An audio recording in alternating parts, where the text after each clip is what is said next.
Hello everyone, today I'll be talking about Roman numerals of polyatomic ions. Now, when talking about polyatomic ions, we're usually discussing ionic compounds which include a metal and a nonmetal. As you can see from my examples, each of these include a metal as well as a nonmetal. So, let's get started. So, Pb is of course lead, and we understand looking at our ion sheet, we have multiple leads. So how do we know which is which? Well, when using the crisscross method with respect to parentheses, we can see that when we switch them around, Pb has a oxidation level of 2, while nitrate has an oxidation level of -1. Now, how do we find these? Well, there's no set way in finding them. You more or less have to look at your ion sheet and think, what happened to get this compound? And the only times when you won't have to really use or really think about the parentheses is when you have to simplify to get a number of 1, or when you divide 2 and 2, because sometimes you'll be getting a +2 and a -2. When you simplify those, you get, of course, 1, which you can leave it by itself. So in this case, if it was nitrate 2 and lead 2, it would just look like Pb. But of course, that doesn't exist, so we can cross that out. So right now, we understand that lead has an oxidation level of 2, which we can look back over here and start writing out our Roman numeral. So this would be lead 2 nitrate. Now, when discussing the ending part, you might be wondering, well, isn't that nitrogen? But also, there's an oxygen there. So, what do we do? Well, looking over here, we understand that 8 and 8 are 2 or more anions, which pretty much means when we crisscross them around, if they have a 2 or more, they are an 8 or 8. And if they have and include 1 anion, like our example from up here, of course, which doesn't exist, it would be nitride. But since we don't have a 1 there, we can use 8 or 8. And when looking at our ion sheet, we can understand that nitrate is following this exact example with a -1. So that way we can find our lead 2 nitrate. Let's move on to our second example. So we understand 3 and 2.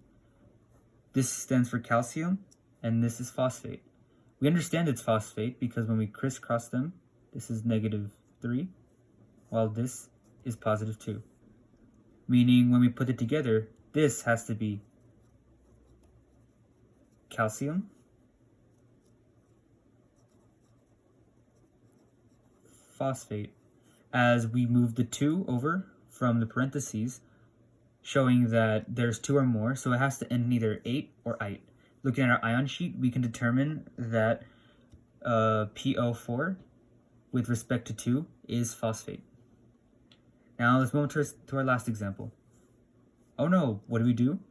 There's no number right here. As we can see, this is exactly like the one up here when moving it across. So we can see that Fe, which would be iron, moves across -1, while this moves across to +2. So of course, when we set it up, this will be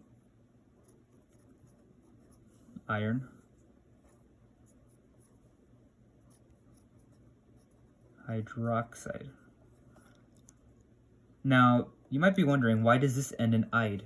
Well, looking back, we understand that hydroxide has a -1, similar to nitrate. But of course, when looking at our ion sheet, we can determine that there is no hydroxide or 8. So looking at this, we can understand that this ends in "ide". So with that being said, the way to determine your Roman numerals is by this crisscross method. The only way you probably get confused is when you have oxidation levels similar to each other. So let's say, for example, let's go with potassium and iodide, which would just be I. Now you see how I don't have any numbers for this chemical compound? Well, that's because this has a 1 and this one also has a 1. And in chemistry, we don't talk about 1 because, well, you know, it's an unwritten rule that we just don't calculate 1 when talking about our ionic compound. And with that, this would just be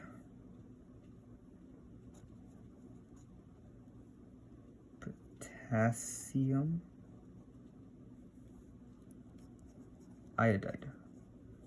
And since we don't need to include Roman numeral, this would just be your Roman numeral. And with that, now you know how to calculate Roman numerals of polyatomic ions. If you need any extra help, please send me an email so I can help you. I might not have explained this to the best of my ability, so of course, if you have any questions, also please reach out to me of anything that I might have said or gotten wrong. And of course, have a good day, guys.